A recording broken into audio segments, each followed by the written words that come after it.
Olha, para o programa de hoje, eu convidei e está aqui para conversar conosco o deputado Geórgio Passos, que tem feito muito barulho na Assembleia Legislativa e é o autor de um requerimento que está, através da necessidade que é imposta pela legislação, em busca das assinaturas necessárias, da implantação da CPI da Covid. Eu, inclusive, assinei esse requerimento. Mas, Geórgio, você acha que vai conseguir 8 assinaturas? Fique à vontade.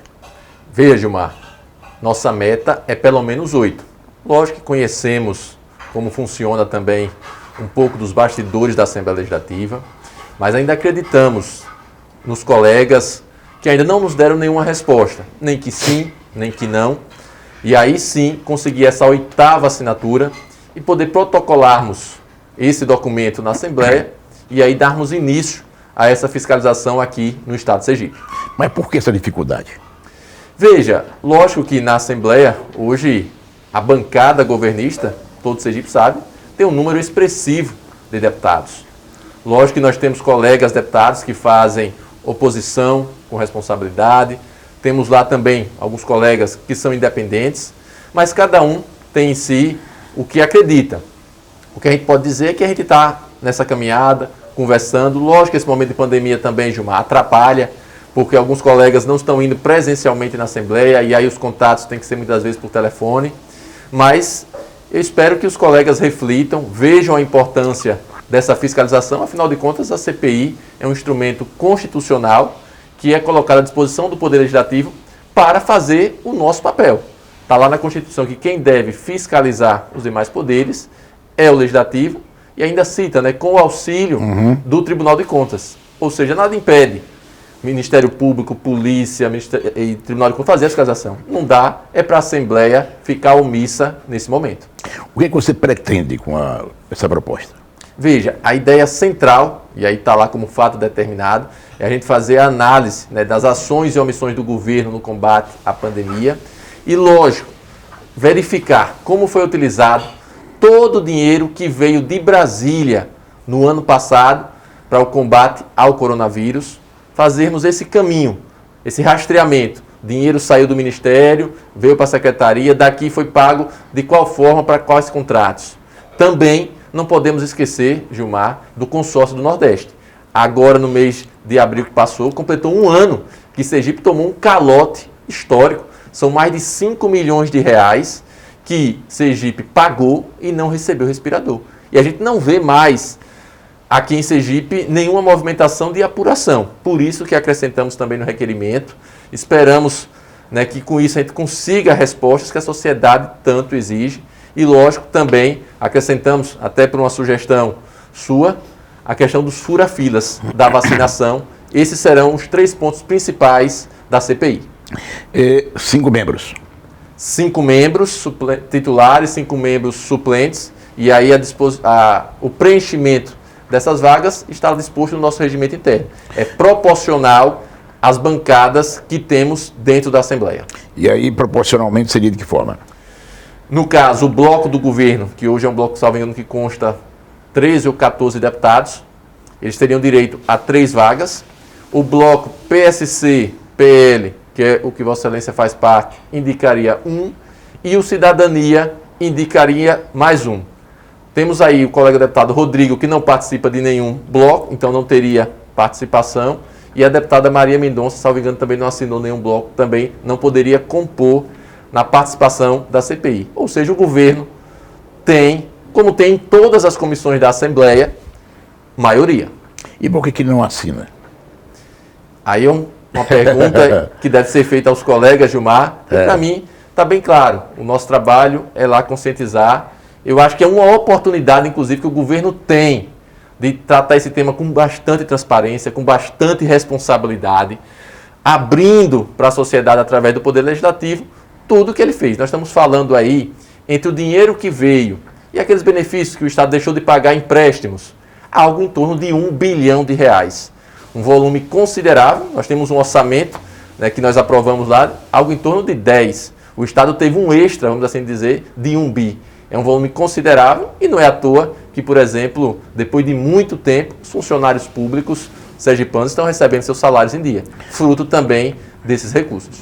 George, o Estado de Sergipe, para o combate à pandemia, tem recebido exatamente os recursos que as redes sociais mostram, recursos federais?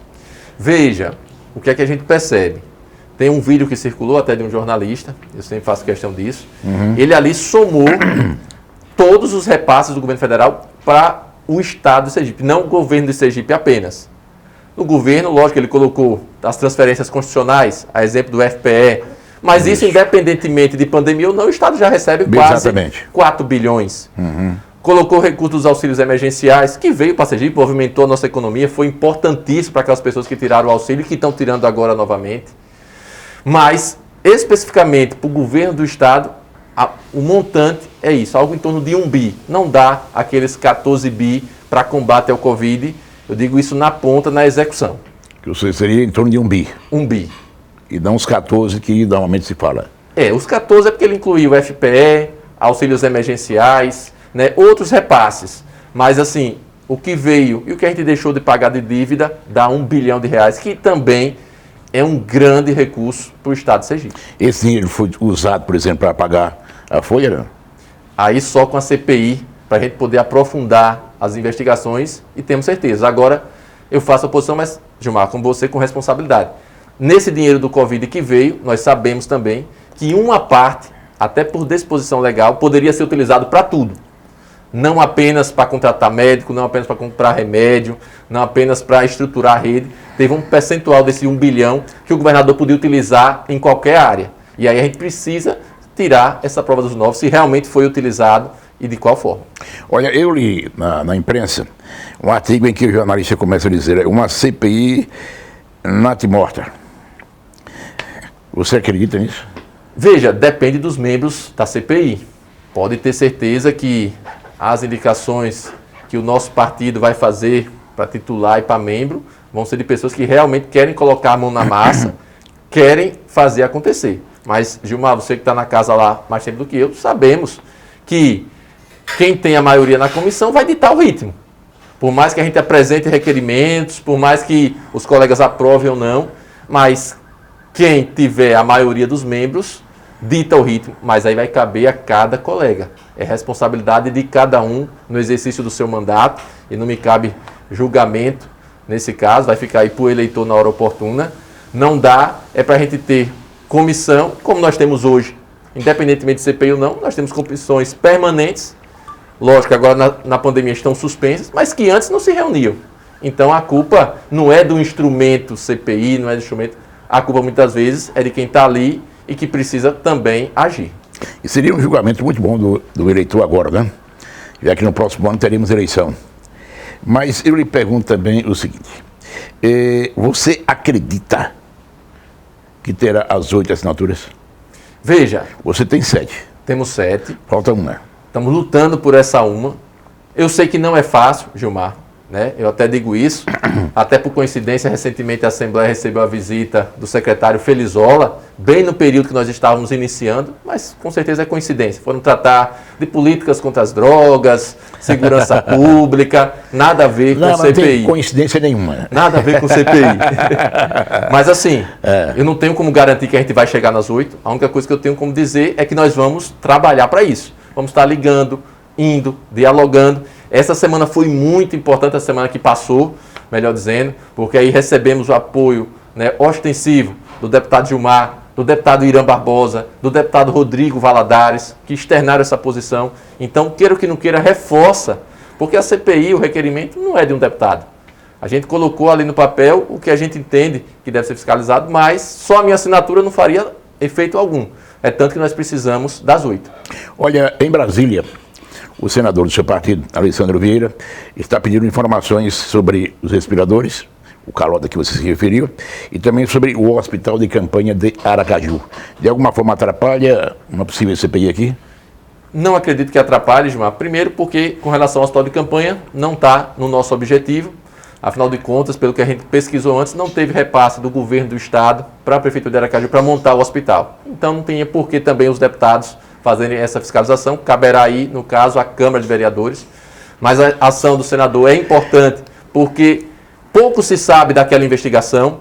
O hospital de campanha, desde quando foi iniciado aqui em Aracaju, deixou várias dúvidas, tanto que depois da ação da Polícia Federal desmontaram o hospital e ninguém sabe o resultado. Esperamos que agora, nesse pedido, a gente venha a ter respostas. E com relação ao consórcio Nordeste, o pedido do senador Alessandro, lógico, é para investigar toda a compra de todos os estados.